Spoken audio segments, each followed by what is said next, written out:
राधे राधे गुरुजी। गुरुजी, अभी हमने ना अपने घर पे एक शनिदेव का यज्ञ करवाया था, तो उसमें जो ज्योतिष आए थे तो उन्होंने एक मूंगा दिया था। क्या दिया था? मूंगा, जो पत्थर नहीं आता, मूंगा। हाँ, कि मतलब अपने हस्बैंड को आप रिंग में डाल के सोने में उनको पहना देना। तो मैंने जब 2 दिन के बाद ना सपना देखा, जब मैं बनवा के लाई पहनाने के लिए, कि वो उंगली ही कट गई है। तो इसलिए मैं आप ही से स्पेशल पूछने आई कि इसका क्या करें। अभी तो मैंने भागवत में सुना था कि सपना झूठा होता है, लेकिन फिर भी एक बार आपसे तसल्ली करना चाहते हैं हम लोग इस बारे में। तो उनकी राशि के अनुसार दिखा लीजिएगा। अच्छा। कि उनके लिए उनकी राशि में कौन सा शुभ है। क्योंकि यदि गलत पत्थर पहन लो तो उसका परिणाम भी बुरा होता है, और यदि सही पहना है तो उसका परिणाम बिल्कुल सही होगा। ये पत्थर क्या करते हैं? पुखराज है, मूंगा है, हीरा है और इत्यादि, ये क्या करते हैं? पूरी एनर्जी लेकर के आपको दे देते हैं प्रकृति की। डेफिनेटली गुरुजी। तो ये क्या है? पत्थर है, पत्थर अपना काम करता है। बिल्कुल ठीक है, तो पत्थर का काम है अपना काम करना। अब आपको ये देखना पड़ेगा पहले कि वो एनर्जी आपको सूट कर रही है या नहीं। यदि सूट करे तो अवश्य पहनना चाहिए। अच्छा। नहीं कर रही है, बिल्कुल नहीं पहनना चाहिए। गुरुजी, एक्चुअली ना उनकी जो राशि है वो मिथुन राशि है, और जो मूंगा दिया उन्होंने वो रेड कलर का दिया हुआ है। जो हमारे ज्योतिष जी थे जो आए थे यज्ञ करवाने। हाँ, मूंगा लगभग रेड ही होता है। तो उनकी उस राशि में अब ये देखना पड़ेगा कि वो मैच होगा कि नहीं, सूट होगा कि नहीं, क्योंकि हर राशि का अलग अलग पत्थर होता है। जी जी। तो ये देखना पड़ेगा कि उनकी राशि में ये सूट कर रहा है कि नहीं। ये देख करके यदि कोई बताए जो जानकार है इसका, जी जी, तो फिर आप धारण कराएं, वरना ना कराएं ना। जी गुरु, थैंक यू गुरु जी।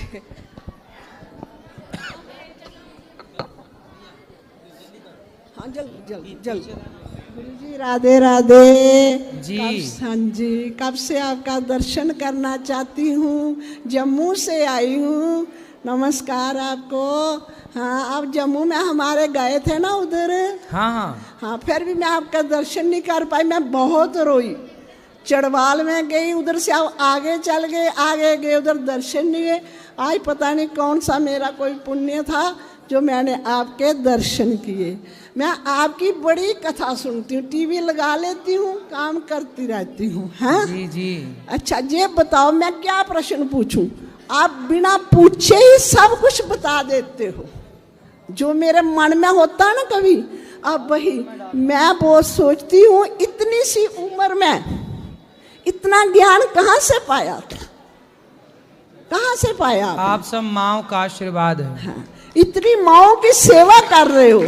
हाँ, बहुत खुशी होती है, बहुत खुशी होती है। जो बन सके हम आपको भेजते हैं उधर से। बिल्कुल। हाँ, मुझे मिलकर बहुत खुशी हुई। क्या बताऊं आपको, मेरे को रोना आ रहा है। मैं कभी सोच भी नहीं सकती थी कि मैं इधर आऊंगी। आप तो बस आशीर्वाद दो कि ये दास आप हाँ, की सेवा हमारा आशीर्वाद ही आशीर्वाद है। आप आशीर्वाद ही आशीर्वाद। गुरु जी प्रणाम। खुश रहिए।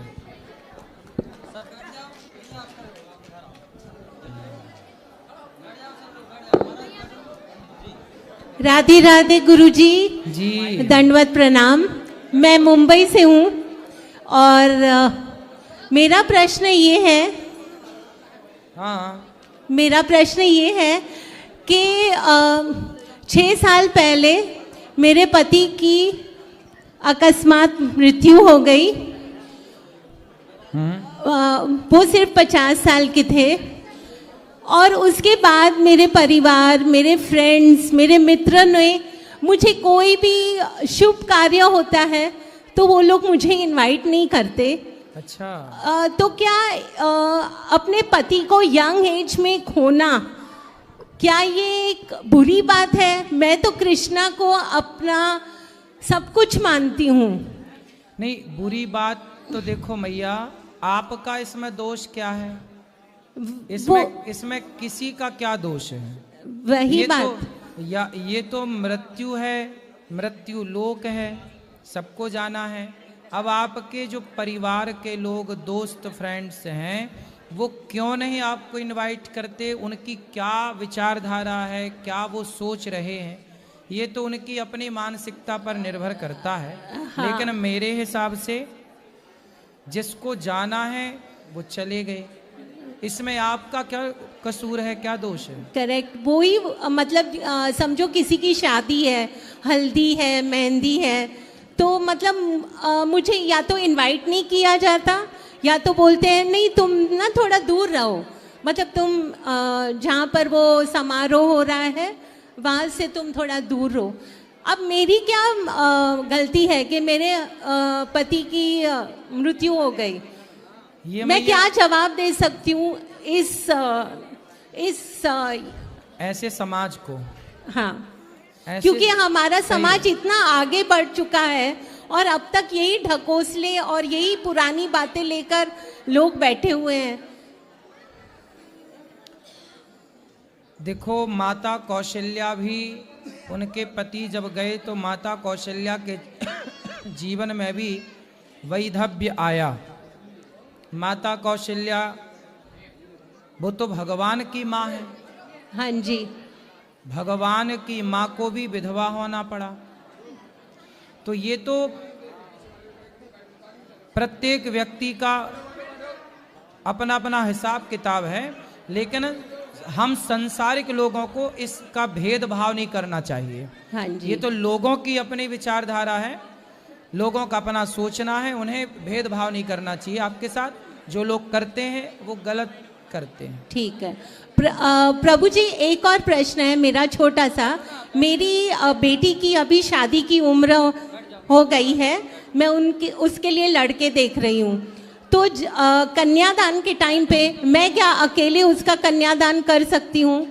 आप कर सकते हैं। बेटा है आपका? मेरा बेटा है, पर वो छोटा है बेटा मेरा, तो बहन की शादी पहले होगी जी, और बेटा मेरा छोटा है, मतलब उससे 4-5 साल छोटा है, तो उसकी शादी तो नहीं होगी। ठीक है, पर वो मेरी बेटी बोलती है अगर कुछ भी कार्य करना होगा तो मम्मी आप ही करेंगे, मुझे और कोई चाचा चाची मामा मामी नहीं चाहिए। हाँ हाँ, आप ही करिए। मैं कर सकती हूँ? बिल्कुल कर सकते। राधे राधे गुरुजी, आपने मेरा बहुत बड़ा मैं बता नहीं सकती हूँ, मेरे मन में ये बात को लेकर बहुत प्रश्न थे जो आज आपने सुलझा दिए। Thank you. मैं पिछले साल भी आई थी आपसे मिलने जी, और मैं चाहती हूँ कि मैं हर साल आपको आके आपके दर्शन करके जाऊँ। यहाँ माताओं का दर्शन भी करिए। कर लिया मैंने, कर लिया प्रभु जी, कर भी लिया, पा लिया मैंने। अच्छा लगा गौरी गोपाल? बहुत अच्छा है, बहुत अच्छा है। मैं चाहती हूँ जैसे आप माताओं के लिए करें, तो पिछले साल आपने बोला था कि आप पिताजियों के लिए भी करेंगे ऐसा, तो जितनी सहायता मुझसे है मैं हमेशा डालती हूँ। थैंक यू गुरुजी। खुश रहिए, खुश रहिए। राधे राधे गुरुजी जी, आपके चरणों में मेरा कोटि कोटि प्रणाम। गुरुजी, मेरा ये प्रश्न है कि मैं जैसे राधे कृष्ण को देखती हूँ तो मेरे आंखों से आंसू निकलते। तो अच्छा तो है, भगवान की याद में मैं बहुत रोना अपने अच्छा आप है। ही आंसू निकलते हैं। सही है गुरुजी, ये कि मैं थोड़ी जैसे भेंट देना चाहती थी, मैंने मन में सोचा था, उतना नहीं मैं इकट्ठा कर पाई। भंडारे के लिए करती हूँ, थोड़ा घर की मुसीबत आ जाती है, वो खर्च हो जाते, इतना है उतना देना चाहती हूँ, तो मुझे कुछ पाप तो नहीं लगेगा? नहीं, काय का पाप? सही है, अच्छा है, खुश रहिए। गुरुजी, मेरा बच्चा एक बहुत जिद्दी है। ठीक है, सही होगा, बिहारी जी सब ठीक करेंगे। महाराज जी राधे राधे। हाँ जी, मेरी माता आपसे दीक्षित है, उनकी ओर से भी श्रीमन नारायण। जय श्रीमन नारायण। महाराज जी, मेरा 2 प्रश्न है। पहला प्रश्न, महाराज जी सब कहते हैं और शास्त्रों में भी लिखा हुआ है कि गृहस्थ आश्रम सर्वश्रेष्ठ आश्रम है और इससे हम भगवत प्राप्ति जल्दी कर सकते हैं, तो ऐसा मतलब क्यों है? मतलब इसमें आपसे विस्तार में प्रकाश पाना चाहता हूँ, क्योंकि ये दास शरीर से बड़ा पुत्र है और पिताजी काम से बाहर रहते हैं, तो बहुत सारे कार्य करने पड़ते हैं और रिश्तेदार वगैरह से भी मिलना पड़ता है। तो आज तक मैंने इतना देखा है, कभी मतलब किसी गृहस्थ को नहीं देखा है जिससे ये भाव मिले कि ऐसे तरीके से जीवन निर्वाह करने से आगे हम भगवत प्राप्ति कर सकते हैं, मतलब इस माइंडसेट से। क्योंकि उन लोग का माइंडसेट एक ही रहता है कि जितना भी पैसा कमाना है सब अपने परिवार, जो 4 जने 5 जने का परिवार है, उसी में सब इन्वेस्ट हो और बाकी समाज या किसी भी प्रति हमारा कोई कर्तव्य नहीं है। तो इस पे आपसे थोड़ा विस्तार में प्रकाश पाना चाहता हूँ। देखो, नदियों के पास पानी है तो नदियाँ उस पानी से, ऐसा नहीं है कि मैं केवल अपनी ही प्यास बुझाऊं और किसी की प्यास ना बुझाऊं। नदियाँ चिड़िया की प्यास बुझाती हैं, कुत्ते की प्यास बुझाती है, बिल्ली की प्यास बुझाती है, गाय की प्यास बुझाती है, शेर की प्यास बुझाती है, हिंदू की प्यास बुझाती है, मुसलमान की प्यास, सिख की प्यास, ईसाई की प्यास, ब्राह्मण की प्यास, क्षत्रिय की प्यास। कौन है इस धरती पर जो नदी के द्वार पर चला जाए और नदियों से मना कर दे? क्या नदी पानी देने से मना करती है? जैसे गंगा केवल अपनी प्यास नहीं बुझाती, संसार के प्रत्येक जीव जंतु, प्रत्येक प्राणी की प्यास बुझाती है। वो समाज के लिए जीती है। जैसे पेड़ अपना फल स्वयं कभी नहीं खाता, उसका हर फल समाज के लिए समर्पित होता है। आम अमरूद फलते हैं ना, तो उनका फल हम सब खा जाते हैं, फिर भी उस पेड़ को डंडे और लाठियां झेलनी पड़ती हैं। जो परोपकार के लिए जीता है ना बेटा, वो बहुत बड़ा है। इसलिए 5 लोगों के लिए, अपने परिवार के लिए, अपने परिवार का पेट तो पशु पक्षी भी भर लेते हैं, पर जो सभी में बांट कर खाए उसे इंसान कहते हैं, वो बड़ा है। आप बड़ी सोच रख रहे हैं। ये दास अनिरुद्ध भी देखो आपकी तरह सोचता है कि सब खाएं, सबका पेट भरे, सबकी प्रसन्नता में ही हमारी प्रसन्नता है। हम भी अपना ही पेट भरते।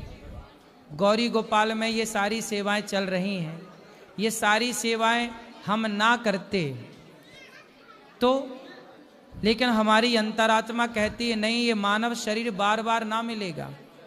तिजोरियां भरने के लिए मनुष्य हम नहीं बने, पैसे कमाने के लिए मनुष्य नहीं बने। मिला है शरीर, आओ सेवा करके लूटते हैं। क्या लूटते हैं? राम नाम की लूट है। लूट सके तो लूट, सेवा की लूट है। लूट लो, सेवा करके कर लो अपने आप को अमर, पालो भगवान को।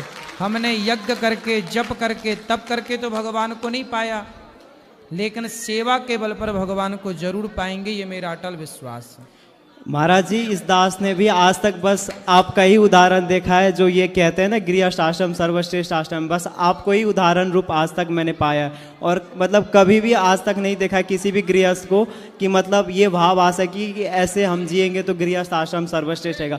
बस आपका सेवा भाव देख के, और मैंने भी अपने जीवन के लिए ऐसे ही लक्ष्य रखे हैं। और महाराज जी, इसी संदर्भ में एक और प्रश्न है।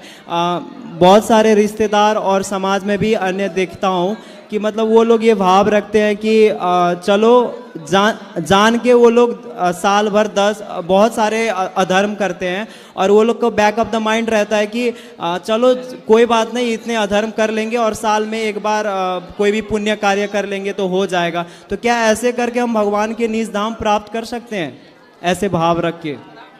ऐसा करने से भगवान का निजधाम कैसे मिलेगा? निजधाम तो समर्पण से मिलता है।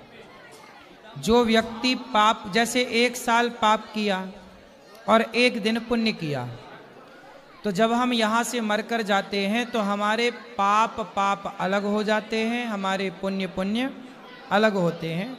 फिर पाप और पुण्य दोनों का फल हमें भोगना पड़ता है। जैसे पाप ज़्यादा है तो 100 साल पाप का फल भोगना पड़ेगा, पुण्य छोड़े हैं तो 10 साल पुण्य का फल भोगना पड़ेगा, या पुण्य ज़्यादा है तो 1000 साल पुण्य भोगो, पाप कम है तो 100 साल पाप भोगो। दोनों ही भोग, अवश्यमेव भोक्तव्यम। गीता में लिखा है कि कर्म जो हमने शुभ अशुभ किए हैं, अच्छे बुरे, वह अवश्यमेव भोक्तव्यम, अवश्य ही भोगना पड़ता है। कर्मों से बचना है तो भगवान के समर्पण कर दो, तो सर्वधर्मान परित्यज्य मामेकम शरणम व्रज। जो भगवान के आश्रित हो गया वह फिर उसके पाप पुण्य दोनों नष्ट होते हैं, तब जाके वह मोक्ष का अधिकारी होता है। तभी हमें भगवान का निज धाम प्राप्त। और महाराज जी, आखिरी प्रश्न, मतलब इसी संदर्भ में बहुत बड़ा बड़ा जटा रख लिया, बहुत बड़ा तिलक लगा दिया, दाढ़ी है, माला है पूरा गले में, और नाम जप करते हैं, गुरु मंत्र जपते हैं, बट हमारे अंदर धर्म पालन, मानवता का भाव और करुणा नहीं रहा, तो क्या बस गुरु मंत्र पालन और नाम जप करते करते हम भगवत धाम प्राप्त कर सकते हैं? ये प्रश्न दोनों के लिए, समाज में रहने वाले संतों के लिए भी और गृहस्थों के लिए भी, क्या ये तीन भाव होना जरूरी है? ऐसा है कि देखो, बाल कोई बड़े करे या छोटे, हम कभी किसी को ये ना देखें कि इन्होंने बाल तो बढ़ा रखे हैं, जटाएं तो हैं, पर ये भजन नहीं कर रहे हैं। हम ना देखें उनके दोष। हम नहीं जानते कि वो भजन कर रहे हैं कि नहीं कर रहे हैं। कई बार जो बाहर से दिखता है ना, जैसा हमें, वो भीतर से वैसा होता नहीं। महाराज जी, ये प्रश्न मैंने इसलिए किया क्योंकि मैंने बहुत सारे संतों को भी देखा जो नाम जप भी करते हैं, गुरु मंत्र भी करते हैं, बट समाज में रहते उनके अंदर कदाचित कहीं ना कहीं देखता हूँ करुणा भाव अन्य जीव के प्रति नहीं है, मतलब ठीक है। और गृहस्थों को भी देखता हूँ। ऐसा है, आपकी बात ठीक है, वह उनका कर्म है कि वो करुणा रखें ना रखें, सदाचार का, धर्म का पालन करें ना करें, लेकिन हमें कभी भी किसी का दोष नहीं देखना चाहिए। नहीं महाराज जी, मैं अपने लिए क्या मैं करूं, मतलब ये तीन गुण मैं अपने अंदर रखूं कि नाम जप और वो करते ये तीन गुण को त्याग कर दो तो भगवत प्राप्ति हो जाएगा। मैं अपने लिए जानना चाहता हूं। भगवान का नाम जपो और अच्छे कार्य करते रहो समाज के लिए। एक बात याद रखना सब लोग, आप कितना भी जप कर लो, कितना भी तप कर लो, लेकिन जप तप के साथ सेवा से बड़ा कोई धर्म नहीं है। पर हित सरिस धर्म नहीं भाई, सबसे बड़ा धर्म है सेवा। इसलिए आप जाप भी करो गुरु मंत्र का, पर अपने माता पिता की, दीन दुखियों की, जीव जंतुओं की सेवा का भाव जरूर रखो, क्योंकि आपका मंत्र भी तब सिद्ध होगा। शबरी माता ने मंत्र जपा तो राम मिले, लेकिन शबरी ने मंत्र बाद में जपा, अपने गुरु की सेवा पहले की थी। सेवा की ना। कोई एक नाम बताओ जिन्होंने बिना सेवा के भगवान को पाया हो। हनुमान जी राम की क्या करते हैं? सेवा करते हैं। एक का भी आप नाम नहीं बता सकते जिन्होंने बिना सेवा के भगवान को पाया हो। अच्छा देखो, आप मीराबाई को देख लो। मीराबाई अपने गुरु की सेवा करती हैं। गुरु की सेवा गुरु के वचनों पे चल, इसलिए मीरा बोलती हैं कि वस्तु अमोलक दी मेरे सतगुरु, करी कृपा अपनायो पायो जी मैंने, राम रतन धन पायो। तो गुरु के वचनों पर मीरा भी चलती हैं। गुरु के वचनों का पालन ही आज्ञा पालन है, यही सेवा है। माँ बाप की आज्ञा का पालन करना ही सेवा है। राम ने माँ बाप के पांव दबाकर सेवा नहीं की, माँ बाप की आज्ञा पा करके चले गए, यही उनकी सेवा थी। अर्थात महाराज जी, धर्म पालन, मानवता और करुणा का बहुत महत्व है हमारे जीवन में। सबका महत्व है बेटा, कुछ भी ना छूटे। आए हो, जीवन मनुष्य का मिला, सब करते चलो अच्छे काम। ठीक है महाराज जी, राधे राधे, बहुत बहुत धन्यवाद। गुरु राधे राधे जी। गुरु ने माता जी की इच्छा जे है। हेलो हेलो, गुरु चरण स्पर्श। खुश रहिए। गुरु माता जी इच्छा है ना दतिया में कथा के बारे में, दतिया कथा कराने के बारे में। कथा कराना हो जाएगी। जी गुरु, बात कर लेना ऊपर कार्यालय में। जी गुरु, खुश रहिए। बोलो क्या सवाल है? श्रीमन राधे राधे गुरु जी। जय श्रीमन नारायण, राधे राधे। गुरु जी, मैं नासिक से आया हूँ बैठो। और मैं चिकित्सक हूँ। मैं आपसे ये जानना चाह रहा हूँ कि अभी आपने वैसे हमारे प्रश्न का जो हमारे अंदर छुपा हुआ था उसका उत्तर दे दिया है, फिर भी कि मैं पूजा पाठ में उतना समय नहीं दे पाता हूँ, लेकिन मेरा जो सेवा का कार्य है, चिकित्सा का कार्य है, तो उसमें मेरा मैक्सिमम समय चला जाता है। तो बाकी का समय जो हम पूजा पाठ या उसमें भगवान के ध्यान में नहीं कर पाते हैं, तो कैसा क्या है इसमें आपका विचार? आप मरीजों की सेवा इसी भाव से करो कि हमारे द्वार पर भगवान ही मरीज बनकर आए हैं और हम भगवान की सेवा कर रहे हैं। हर मरीज में भगवान का दर्शन करो और अंदर भीतर चलता रहे भगवान का नाम, श्रीमन नारायण श्रीमन नारायण। जो भीतर से भगवान का नाम जपते हुए सामने वाले में भगवत दर्शन करते हुए कार्य करता है, वो भक्ति ही है। अकेले बैठकर माला जपने का नाम ही भक्ति नहीं है। जी, भक्ति का मतलब है आप किसी भूखे को भोजन करा रहे हैं, पर ये भाव से कि मेरे द्वार पर इस भूखे के रूप में भगवान आए हैं। तो आप जब उन्हें भोजन कराओगे तो भगवान को भोग लगाने का फल मिलेगा। ना जाने किस रूप में नारायण मिल जाएं, तो सब में भगवान का दर्शन करते, सदा भगवान को याद करते आप कार्य करिए। आपका वही कर्म आपकी सबसे बड़ी भक्ति है, पूजा। बहुत बहुत धन्यवाद गुरु जी, बहुत बहुत। जय श्री कृष्ण राधे। जी मैया। जय श्री कृष्ण राधे गुरु जी। आपके श्री चरणों में कोटि कोटि प्रणाम। गुरु जी मेरा प्रश्न है कि मैं पूजा हूँ तो मेरे आंसू आ जाते हैं। पूजा करूँ तो नाम ले गुरु मंत्र माला फेरूं तो मेरे आंसू आ जाते हैं। सही है, आंसू आ जाएं, अच्छा है भगवान की याद में। हाँ। और गुरु जी एक प्रश्न है, घर में तुलसी लगाई है, वो बल गई है, अब दूसर कब लाए, दूसरी ले लो, दूसरी ले आओ। क्या है बताओ, प्रश्न क्या है?